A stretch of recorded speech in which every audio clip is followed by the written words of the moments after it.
4 horas con Diana León. Aquí empezamos, amigos. El presidente Guillermo Lasso aseguró que por ahora la posibilidad de buscar mecanismos para destituir a los 70 asambleístas que votaron por la posesión de Raúl González como superintendente de bancos no es un tema que esté sobre la mesa. Lo hizo antes de viajar a Houston, donde se someterá a chequeos médicos. La posibilidad de que el gobierno busque mecanismos para destituir a los 70 asambleístas que votaron a favor de la posesión de Raúl González como superintendente de bancos, postura que fue anunciada este martes por el ministro de Gobierno Francisco Jiménez, se desvanece con estas declaraciones del presidente Guillermo Lasso. En primer lugar, no conozco la declaración del ministro de Gobierno, pues si la ha hecho, pues bien. Ese es un tema que por el momento no está encima de la mesa. Y sobre la decisión del Ejecutivo de desconocer a González en el cargo, pese a que fueron ellos quienes lo pusieron en la terna, el jefe de Estado recordó que hay una decisión judicial de por medio. Una jueza determina la nulidad del proceso. Esta es la realidad. Frente a ese hecho jurídico, pues no podía haber sido posesionado. Por otro lado, dio detalles de la posible consulta popular. Definimos los temas de la consulta popular. Espero que hasta fines de mes tengamos las preguntas definitivas e iniciemos el trámite constitucional correspondiente. Este pronunciamiento lo hizo el presidente en el aeropuerto Mariscal Sucre este martes antes de partir a Houston, a donde viaja para someterse a una serie de chequeos médicos tras la cirugía del párpado inferior que se practicó en su ojo derecho, en la que le detectaron un melanoma. Este viaje a Houston es particular, se traslada por sus propios medios, le acompañan su esposa y una de sus hijas, a más de su seguridad. El jefe de Estado retornará el 21 de agosto. En Quito, Karen Aro Ruiz, 24 horas.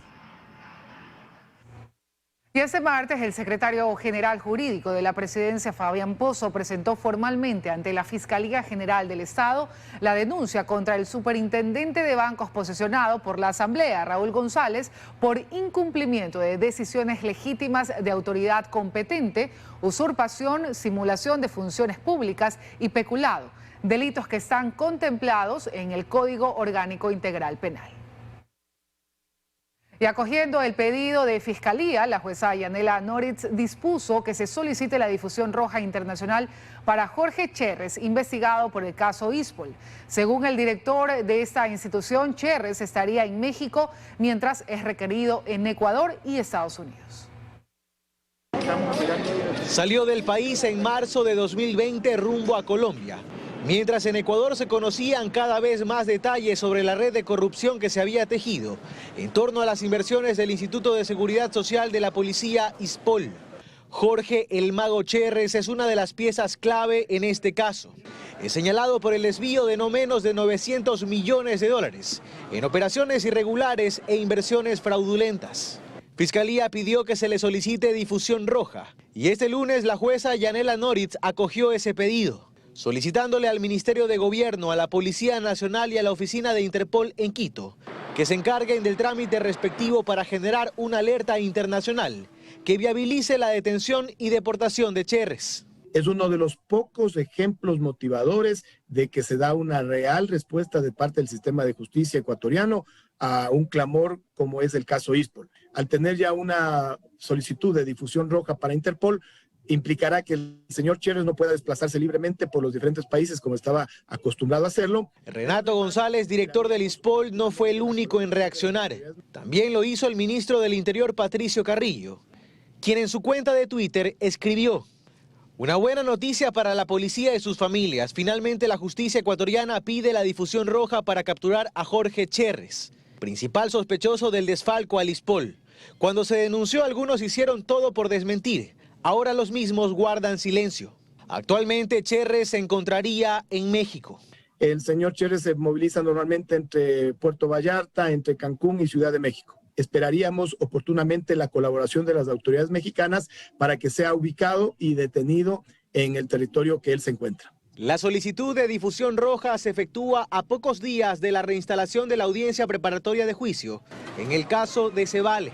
El señor Cherres en Guayaquil actualmente enfrenta un proceso por falsedad de información, cuya audiencia continuará el próximo martes en la Unidad Judicial Penal Norte ante la señora juez, quien nos ha convocado y en donde Fiscalía sustentará su dictamen acusatorio. En paralelo afronta otro proceso por peculado. En Estados Unidos también es requerido por la justicia. En Guayaquil, Carlos Acoto, 24 horas. Corrupción, reparto de hospitales y supuesto delito de lesa humanidad, entre otras, son las acusaciones que enfrenta el exmandatario Lenín Moreno, quien dejó sus funciones hace poco más de un año. Todos los casos están en etapa reservada de investigación. El reciente allanamiento ejecutado en la vivienda del expresidente Lenín Moreno en Quito por una presunta desaparición de bienes de Carondelet puso en primera plana los temas penales que el exmandatario tiene con la justicia en nuestro país. Todos los casos están en etapa reservada y no han prosperado de la investigación previa. Son el caso INA Papers, el presunto reparto de hospitales, el envío de municiones a Bolivia, el paro de octubre del 2019 y lo relacionado con este allanamiento, que son las piezas supuestamente perdidas de un museo. Quizá el más sonado es INA Papers. Se lo investiga Moreno y otros por supuestamente haber recibido bienes muebles e inmuebles a través de supuestos comisionistas que intermediaron con empresas offshore y generando beneficios en la contratación del proyecto Coca-Cola Sinclair. Pero Moreno, en febrero de este año, ya se desmarcó de esta denuncia. No he intervenido en temas de contratación pública. He visto acusaciones en mi contra, cada una más torpe que la otra, y las estoy desvirtuando donde corresponde. ¿Dónde corresponde? En Fiscalía. Desde la Comisión Anticorrupción se muestran preocupados por el lento avance de las investigaciones, pero más sabiendo que el expresidente parece que no piensa volver al país. Se comenzó mal cuando la Asamblea Nacional le permitió al señor Moreno que abandone el país. Él dijo que no se iría del país, que cuando más 60 días le tomaba alguna actividad personal. Es un año. Hay un silencio respecto de sus responsabilidades. Lo cierto es que las denuncias tienen casi todas origen en las filas del correísmo. El asambleísta Ronnie Aliaga, cuestionado por sus relajadas reuniones con personajes requeridos por la justicia, es autor de 3 de ellas. Moreno tiene denuncias por cohecho y lavado de activos, tráfico de influencias, ocultamiento de información, peculado, incumplimiento de decisiones legítimas de autoridad competente e intimidación. Y quizá la segunda más sonada tiene que ver con el supuesto reparto de hospitales, una aparente movida política que le pasó factura a Lenín Moreno en plena pandemia, cuando a los beneficiarios en el manejo de los hospitales se les reveló algunas irregularidades. Adquisición de insumos y de medicamentos allegados a esos directores de hospitales puestos por algunos asambleístas. Pero no es solo Lenín Moreno el investigado en estas supuestas tramas de corrupción. El caso de los aparentes excesos del gobierno en el paro de octubre del 2019 también involucra a los exfuncionarios de su gobierno. Todos los casos aún en investigación. En Quito, Fausto Yepes, 24 horas. El secretario jurídico de la presidencia, Fabián Pozo, mediante una carta enviada a esta redacción, aclara que no tiene relación con la administración aduanera luego de que el nombre de su socio, Francisco Gottifredi, apareciera en la sesión de la Comisión de Fiscalización que investiga el caso Danubio. En una carta de 3 páginas enviada a esta redacción por el secretario jurídico de la presidencia, Fabián Pozo, el funcionario explica en 3 puntos lo que cree pertinente sobre el caso Danubio. Pozo asegura que no tiene relación con la administración aduanera más que el trato que tiene con cualquier ministro. Afirma además no haber recomendado o intervenido en la designación de la directora general de la aduana, que esa designación, recalca, es una facultad privativa del señor presidente de la República. El funcionario escribió además que no es investigado ni procesado en el denominado caso Danubio, donde la Fiscalía indaga la presunta venta de cargos dentro de instituciones públicas. Pozo no niega ser accionista del estudio jurídico que fundó junto a Francisco Gottifredi, pero aclara que la empresa no contrata con el Estado, no realiza trámites de importaciones y afirma no intervenir en su administración. Lo cierto es que, y eso no menciona Pozo, Carola Ríos, antes de llegar a la Dirección General de la Aduana, trabajó en una de las empresas importadoras más grandes del país, a las que el negocio del secretario jurídico de Carondelet atendía. El nombre del abogado aduanero, socio y amigo de Fabián Pozo aparece durante la intervención de Ríos en la Comisión de Fiscalización el pasado 27 de julio, donde se pedían detalles de la denuncia por la venta de puestos en la aduana a cambio de favores. ¿Es su asesor, el señor Francisco Gotifredi? No, no es mi asesor. Es una persona que conozco desde, no sé, hace 12 años. No es funcionario público. No es funcionario público. Pero está en su despacho. No está en mi despacho. ¿Seguro? Por supuesto. Joana Ramos, 24 horas. El gobierno lanzó hoy la segunda fase del crédito productivo 1x30 dirigido a artesanos, microempresarios y emprendedores. Se promete entregar 21 millones de dólares a este sector. Más de 95 millones de dólares han sido entregados ya a más de 34,000 agricultores, miembros del sector indígena y demás ecuatorianos que viven en la ruralidad del país. Y esta vez el crédito al 1% de interés y hasta 30 años plazo con un tope de $5,000 se orientará a otros sectores. A miles de artesanos, comerciantes de textiles y calzados, productores de confite y derivados lácteos, con requisitos básicos, sin garantías y sin trabas. Serán 21 millones de dólares que se entregarán en créditos a microempresarios, artesanos y emprendedores, algunos de los cuales estuvieron presentes como beneficiarios de este crédito. Habíamos entrado en pausa con lo de la pandemia y con la situación económica, entonces nos permitió acceder a materias primas, a poner a nuestros equipos, repotenciarlos, darles mantenimiento. Tuvimos que reiniciar, ¿no? Los créditos van desde 500 hasta 5,000 dólares, al 1% de interés y hasta 30 años plazo, que se entregarán a través de las agencias de Ban Ecuador en todo el país. Tienen que registrarse en la página web del Ministerio de la Producción, registrar su actividad y automáticamente ya pueden acceder al crédito. Y en las próximas semanas se canalizarán 200 millones de dólares adicionales dirigidos a otros sectores. Entre esos sectores de beneficiarios están también los privados de libertad, anunció el presidente Lasso, que también serán acreedores a un crédito productivo. En Quito, Freddy Paredes, 24 horas. Seguimos con más aquí en 24 horas. 4 crímenes se registraron en las últimas horas en Guayaquil. La ola de violencia en la zona 8, que incluye también a Durán y San Borondón, pese a la vigencia del estado de excepción, continúa. Mientras, la policía y la fiscalía avanzan en la investigación sobre la explosión en la calle 8. Los 2 sujetos que un día después del atentado en el Cristo del Consuelo fueron detenidos en posesión de artefactos explosivos ya cumplen prisión preventiva. Otros 5 sospechosos también fueron aprehendidos. Se presume que tendrían relación con la explosión que dejó 5 muertos y 17 heridos. Las investigaciones de este terrorífico suceso continúan. De hecho, se conoció que peritos estadounidenses estarían arribando a Ecuador entre este martes 16 y el miércoles 17 de agosto para sumarse a las indagaciones del caso. Los investigadores extranjeros se dedicarán exclusivamente a analizar lo ocurrido aquí, en la calle 8. Pues la Fiscalía General del Estado solicitó asistencia internacional para investigar este hecho, que evidencia un alto nivel de violencia. Solo en Guayaquil, Durán y San Borondón este año se han registrado 115 procedimientos con explosivos entre atentados, alertas de bomba y detonaciones controladas. En cuanto a muertes violentas, ya van 874 casos. En las últimas horas incluso se registraron 4 crímenes en Guayaquil. En el batallón del suburbio, una familia fue asesinada anoche. 3 sujetos armados entraron al inmueble en que habitaba y propinaron alrededor de 30 disparos. Victiman al ciudadano que era el objetivo y desafortunadamente también por la crueldad y la violencia que estos grupos actúan, victiman a la esposa y a la hija que se encontraba en ese momento. Un adolescente de 15 años. En la madrugada, en cambio, en la etapa 8 del Alborado, un hombre que iba caminando fue interceptado por individuos en moto que en 6 ocasiones le dispararon. Pasado el mediodía en Monte Sinaí, 2 sujetos fueron asesinados y ya en la tarde en el Guasmo Sur, una balacera dejó otra víctima mortal. En cada sector, por temor sobre lo ocurrido, nadie quiere hablar. Luisa María Heredia, 24 horas. Y al menos 60 funcionarios judiciales han sido intimidados en Ecuador por bandas criminales.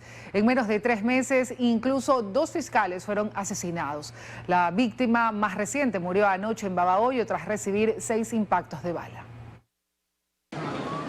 Estaba por ingresar a su casa ubicada en el cantón Babahoyo cuando sujetos que se movilizaban en moto le dispararon. Los 6 impactos de bala, uno en la cabeza. El agente fiscal de Los Ríos, Federico Estrella, fue asesinado. Ahora la vida de las personas no vale nada. Tras este sicariato, por el que hasta el momento no hay detenidos, vía comunicado, la Fiscalía General del Estado hizo público su rechazo a la situación de violencia en la que se encuentra el país. Considera necesario que Ecuador cuente con una estrategia efectiva para luchar contra todo tipo de delincuencia y reitera su compromiso de brindar acceso a la justicia a pesar de este y otros atentados sufridos por servidores con la clara intención de intimidarlos. En temas de delincuencia organizada, tráfico de sustancias, como casos de delitos de sicariato, asesinato, sobre los cuales está por medio de la integridad física de todos los operadores de justicia. A fines de julio, el fiscal del Guayas, César Peña, denunció que un hombre disparó desde un costado de la vía Naranjal Balao en contra del vehículo en el que iba viajando. El año pasado, en el mes de marzo, julio y a fines de agosto, sufrí una serie de atentados. En mayo, la fiscal de tránsito de Manta, provincia de Manabí, Luz Marina Delgado, también fue acribillada a metros de su casa. Según datos del Consejo de la Judicatura, del 2019 a la fecha, 45 jueces, secretarios y ayudantes judiciales han sido amenazados. De hecho, solicitaron protección policial. En cuanto al número de agentes fiscales intimidados con notas, llamadas telefónicas y mensajes de texto o enviándoles arreglos florales fúnebres y animales muertos, es aún mayor. De acuerdo con la Asociación de Funcionarios y Empleados de la Fiscalía del Guayas, solo en esta provincia se han reportado 15 casos este año. Un ejemplo en la ciudad de Esmeraldas, donde el juez fue amenazado con una carta, un escrito, y realmente una situación bastante tenebrosa. Lo que además pone en riesgo la independencia judicial. La asociación ha concertado una cita urgente con el ministro del Interior a fin de poner sobre la mesa que esta falta de seguridad de alguna manera vulnera la independencia judicial del juez que desarrolla y pueda resolver en cada causa en particular. Luisa María Heredia, 24 horas. Y también, pese a los hechos de violencia que continúan en Guayaquil, las autoridades insisten en no declarar la emergencia para agilitar la compra de equipos para la policía. Mientras tanto, el narcotráfico hace gala de su gigantesco poder económico.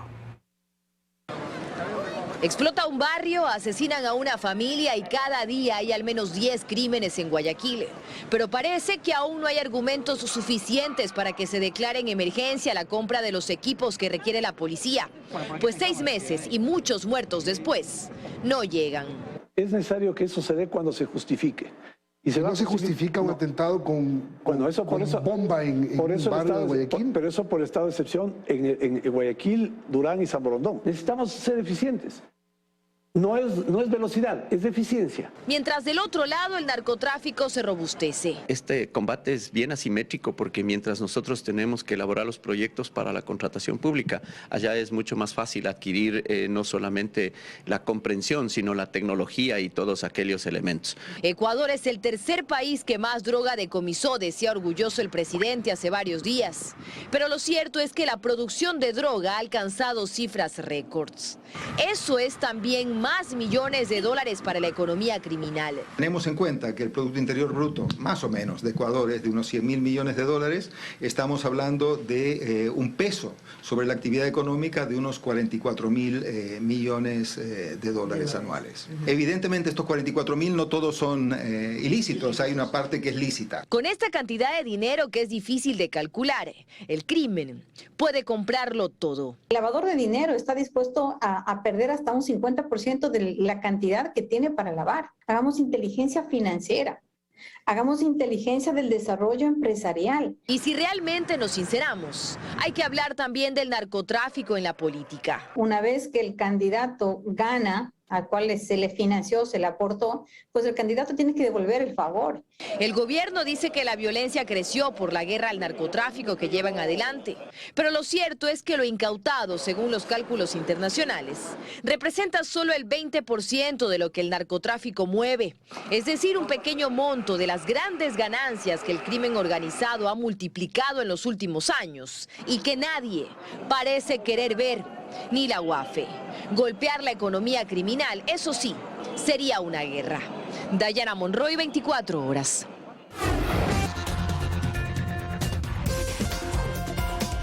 La venta libre de pruebas de autodetección de COVID-19 arrancará este miércoles en 2 cadenas de farmacias en Quito y Guayaquil, y en las próximas 48 horas se extenderá a todo el país. Hasta el momento son 12 las empresas interesadas en proveer este producto, pero por ahora solo 2 cuentan con autorización. El anuncio fue que las pruebas de autodetección de COVID-19 se empezarían a vender de forma libre en las farmacias del país a partir del 15 de agosto. Pero eso no ocurrió. Las autoridades explican que existió un ligero retraso con los registros sanitarios que debe emitir la ARCSA y que ahora sí, la venta arrancará desde este miércoles en Quito y Guayaquil. Tenemos ya 2 tipos de pruebas que tienen el registro sanitario.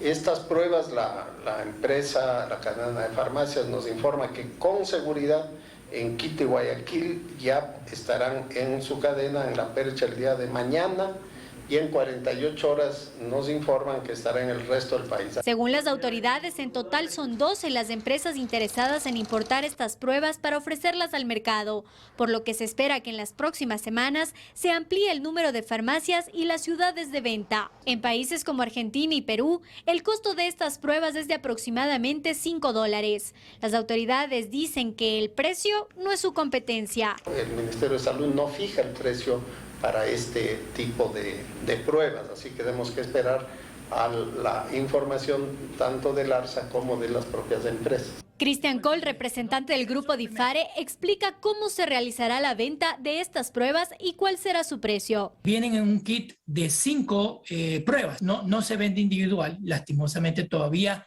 no existe la prueba individual, costaría $42, ¿no? Ese es el costo, digamos, autorizado. Es decir, que individualmente cada prueba terminaría costando alrededor de $8.40. En Quito, Belén Merizalde, 24 horas.